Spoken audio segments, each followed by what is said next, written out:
Donald ট্রাম্পকে জবাই করে কুরবানি করে মনের একটা আনন্দ মেটাবো।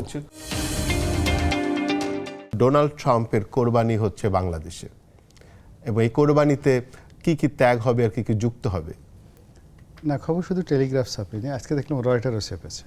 ওকে, রয়টারও ছেপেছে। আমি যখন প্রথম মানে পশু ট্রাম্পের ছবি দেখলাম তখন আমার ভীষণ মজা লাগলো যে অদ্ভুত বাঙালির রুচিবোধ, মানে এটা যে একটা মানে ডোনাল্ড ট্রাম্পের নাম হতে পারে।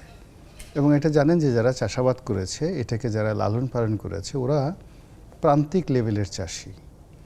তো সেই প্রান্তিক লেভেলের চাষি এরকম একটা বর্ণের মহিষ, তার মাথার চুল, তার যে মুখের ভঙ্গি, শরীরের গঠন, অ্যালবিনো বুল বলছে এটাকে, right, albino bull.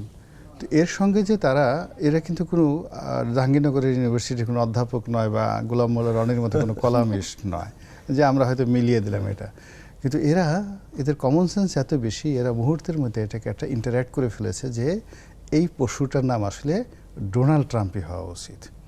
This is the first thing. তো এটা আমাদের একটা স্বাভাবিক প্রাপ্তি যে আমাদের দেশে অন অ্যাভারেজে সাধারণ মানুষ যারা আছে তাদের আন্তর্জাতিকতা, তাদের জ্ঞান, তাদের সেন্স অফ হিউমার, ঘৃণা জানানোর ভাষা সব মিলিয়ে এটা অনন্য, নাম্বার ওয়ান। নাম্বার টু হলো যে আমাদের পত্রপত্রের মিডিয়াগুলো এটা যখন খুব লাইমলাইটে নিয়ে আসলো, এবং একই সঙ্গে এই সেম ঘটনাকে আন্তর্জাতিক মিডিয়াও লাইমলাইটে নিয়ে আসছে, ইট মিনস যে ডোনাল্ড ট্রাম্প নামক যিনি আছেন এই মুহূর্তে আমেরিকার প্রেসিডেন্ট রূপে, তার আচার আচরণ মানুষ আর মানুষের মতো মনে করছে না, তার আচার আচরণ পশুর মতো মনে করছে, তার গোয়ার্তুমি অনেকটা মহিষের মতো। আপনি জানেন যে প্রকৃতিতে যে সকল প্রাণী গৃহপালিত মানে পোষ মানে, তো এই পোষ মানা প্রাণীর মধ্যে সবচেয়ে হিংস্র হলো মহিষ। মহিষের মতো এরকম কোনো হিংস্র নেই, এবং এদের হিংস্রতা অনেক সময় বাঘ কিংবা সিংহর চাইতে বেশি হয়ে পড়ে তারা যখন রাগ হয়ে যায়।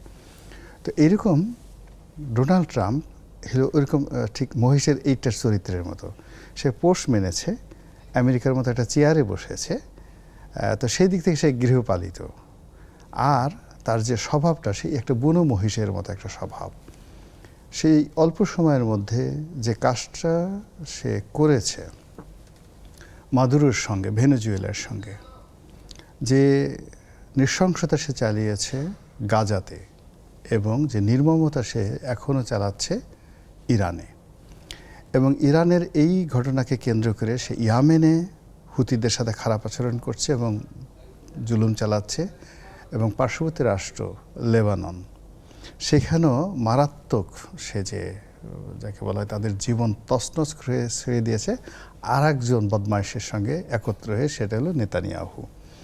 তখন আমরা ছোট একটা দেশ, আমাদের ক্ষেপণাস্ত্র নেই, আমাদের যাকে বলা হয় তাকে ঘৃণা জানানোর ভাষা নেই, কিন্তু বাংলাদেশে এই মুহূর্তে আমরা অনুভব করছি যে আমেরিকার সঙ্গে আমাদের যে একটা চুক্তি হয়েছে, চুক্তি হওয়ার ফলে এই যে আমেরিকার যে মানে বুনো স্বভাব, আমেরিকার যে স্বার্থপরতা, এবং এই যে মানুষকে লুট করার যে একটা অদম্য যাদেরকে বলা হয় নির্মমতা এবং নৃশংসতা, এটা সম্ভবত আমাদের দিকে ধেয়ে আসছে, এবং এই মেসেজটি প্রান্তিক লেভেলের জনগোষ্ঠীর মধ্যে চলে গেছে, এবং এই কারণেই মনে হলো যে আমাদের যে প্রান্তিক জনগণ তারা কনসার্ন হয়ে একটা মহিষের নাম ডোনাল্ড ট্রাম্প দিয়েছে।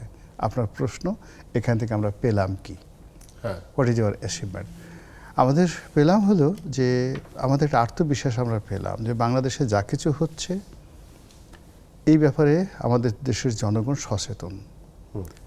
আমেরিকার মতো একটা রাষ্ট্রের যে যাকে বলা হয় স্বার্থপরতা, আমাদের এরকম একটা গরিব দেশকে লুণ্ঠন করার তাদের যে মনোবৃত্তি, আমার কাছে মনে হয় যে এটা ব্রিটিশদের তুলনায় মানে আরও নির্মম। এর কারণ হলো 1756 সালে যখন এই ব্রিটিশরা আমাদের এই দেশে যুদ্ধ করেছে, তখন তারা খুবই গরিব ছিল।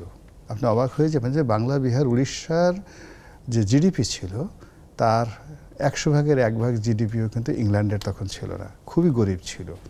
তারা এই দেশে আসতো এবং মূলত জলদস্যু প্রকৃতির তাদের ছিল, ট্রেড অ্যান্ড কমার্স করতো, কিন্তু সুপার পাওয়ার তো দূরের কথা, পাওয়ার হিসেবে সভ্য দেশ হিসেবে গড়ে তোলেনি।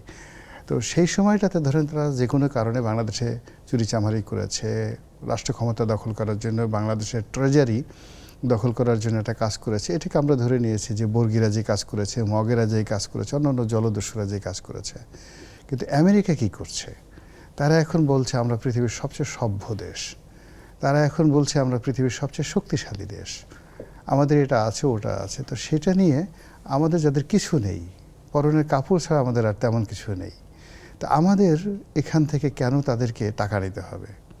একটা ভিক্ষুককে, একটা অসহায় মানুষকে যখন কেউ লুণ্ঠন করে, ডাকাতি করে, তদ্রুপ বাংলাদেশের মতো একটা রাষ্ট্রকে যদি আমেরিকা শোষণ করে, এর চেয়ে ঘৃণিত কোনো বিষয় থাকে না। আমরা যেখানে রিক্সা চালাতে পারছি না, যেখানে আমরা তেল কিনতে পারছি না, যেখানে আমাদের দৈনন্দিন সামনে যে খাদ্য চাহিদা আসছে, সেই খাদ্য চাহিদা পূর্ণ করার জন্য আমাদের বেশি না 5-6 হাজার কোটি টাকা দরকার। এর সামনে যেটা আসছে 5-6 হাজার কোটি টাকা কোথায় পাবো? It's not even $500 billion. তো সেই টাকা নেই, অথচ দুর্ভিক্ষ আমাদেরকে তাড়া করছে। আর ঠিক সেই সময় আমাদের ঘাড়ের উপরে প্রায় 40,000 কোটি টাকার একটা দেনা, মানে প্লেন কিনতে হবে, এরকম একটা শর্তের মধ্যে তারা আমাদেরকে ঢুকিয়ে ফেলেছে। এই যে বিভৎসতা, এই যে নির্মমতা, সেই নির্মমতাটা আমরা এখন ডোনাল্ড ট্রাম্পকে জবাই করে, কুরবানি করে মনের একটা আনন্দ মেটাবো।